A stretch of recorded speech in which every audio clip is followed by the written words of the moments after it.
Halo sahabat sehat, tahukah Anda bahwa hipertensi atau tekanan darah tinggi sering terjadi tanpa disadari?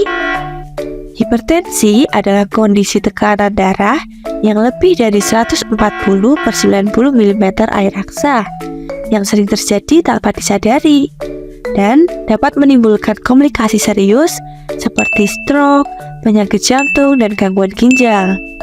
WHO mencatat hipertensi dialami oleh jutaan orang dewasa di dunia, dan hampir setengah penderitanya tidak menyadari kondisi tersebut. Di lingkungan masyarakat, banyak penderita hipertensi memiliki tekanan darah yang tidak terkontrol akibat kurangnya pengetahuan, jarangnya pemeriksaan rutin, serta pola makan tinggi garam dan lemak.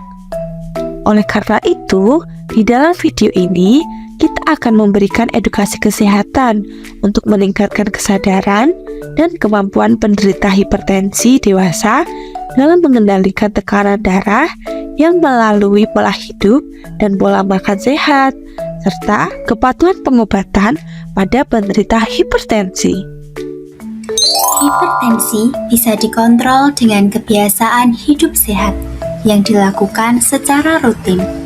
Salah satu kunci utamanya yaitu kepatuhan dalam merawat diri sehari-hari. Penanganan yang pertama, kurangi konsumsi garam. Makanan yang terlalu asin dapat membuat tekanan darah semakin meningkat. Garam ini menyebabkan tubuh menahan lebih banyak cairan, sehingga jantung harus bekerja lebih keras. Untuk penderita hipertensi, dianjurkan membatasi garam kurang dari 5 gram per hari atau setara dengan 1 sendok teh. Selain mengurangi garam, perlu juga membatasi makanan seperti mie instan, ikan asin, kerupuk, makanan kaleng, saus, dan makanan cepat saji lainnya. Yang kedua, menjaga berat badan agar tetap ideal. Seringkali berat badan yang berlebih atau obesitas membuat jantung memompa darah lebih kuat dan lebih cepat. Kondisi inilah yang dapat meningkatkan tekanan darah semakin naik. Maka penting untuk menjaga berat badan dengan pola makan yang seimbang dan aktivitas fisik ringan sangat membantu dalam mengontrol hipertensi. Yang ketiga, batasi konsumsi minuman berkafein. Contohnya seperti kopi, teh, atau minuman berenergi lainnya yang mengandung kafein, karena dapat membuat jantung berdebar dan tekanan darah naik, terutama jika diminum terlalu sering. Oleh karena itu, konsumsi kafein sebaiknya dibatasi. Selanjutnya, melakukan aktivitas fisik secara teratur. Risiko terkena hipertensi 2 kali lebih tinggi pada orang dewasa yang kurang gerak dibandingkan mereka yang gemar beraktivitas fisik. Maka, perlunya aktivitas fisik setiap minggu. Setiap gerakan yang menyebabkan tubuh mengeluarkan lebih banyak energi dianggap sebagai latihan fisik. Aktivitas fisik dalam kehidupan sehari-hari dapat diklasifikasikan sebagai pekerjaan, olahraga, atau aktivitas lainnya. Minimal 150-300 menit aktivitas aerobik sedang, 75-150 menit latihan aerobik intens, atau campuran aktivitas sedang direkomendasikan untuk orang dewasa yang lebih tua. Selanjutnya, berhenti merokok. Mekanisme yang mendasari hubungan rokok dengan tekanan darah adalah proses inflamasi.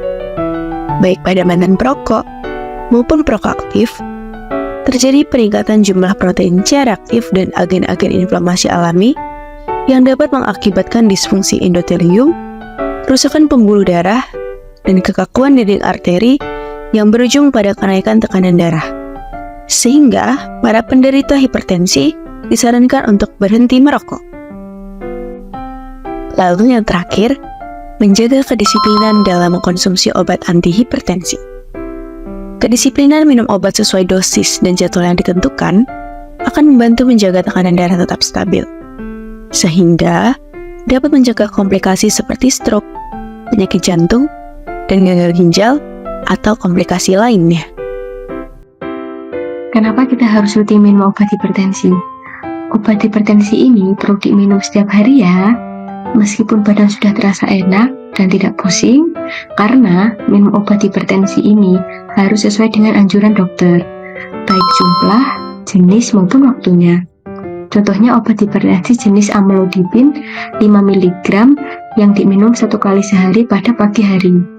Jika obat tidak diminum secara teratur, tekanan darah bisa naik tanpa disadari dan berisiko menyebabkan stroke, serangan jantung, atau gangguan jantung lainnya. Selain itu, penggunaan lebih dari satu jenis obat harus sesuai dengan petunjuk dokter ya, untuk mencegah efek samping yang berbahaya. Dengan minum obat secara rutin, tekanan darah dapat terkontrol sehingga bisa tetap beraktivitas dengan nyaman. Supaya tidak lupa, obat sebaiknya diminum di jam yang sama setiap hari. Misalnya, pagi hari setelah sarapan, juga bisa pasang alarm atau minta tolong keluarga di rumah untuk mengingatkan minum obat. Dan jika ada keluhan atau efek samping, silakan konsultasi ke tenaga kesehatan terdekat, seperti puskesmas atau tenaga kesehatan lainnya. Lalu, yang selanjutnya ada ketidakpatuhan terhadap pengobatan hipertensi.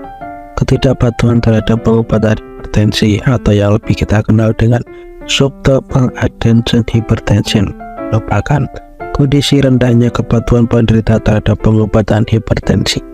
Kondisi ini dapat memberikan efek ke berbagai hal, salah satunya yang paling besar adalah konsekuensi klinis yang disebabkan karena ketidakpatuhan. Di antaranya yang pertama, tekanan darah tidak terkontrol dan progresivitas penyakit. Ketidakpatuhan minum obat berkaitan dengan tekanan darah yang lebih tinggi.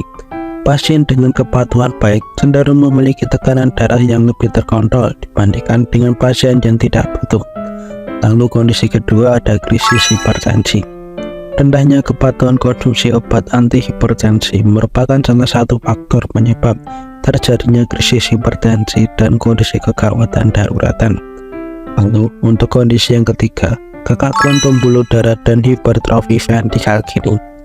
Pasien hipertensi dengan kepatuhan rendah berisiko mengalami kekakuan pembuluh darah dan peningkatan hipertrofi ventrikal kiri yang dapat memperburuk kondisi kardiovaskuler seperti stroke dan gagal jantung.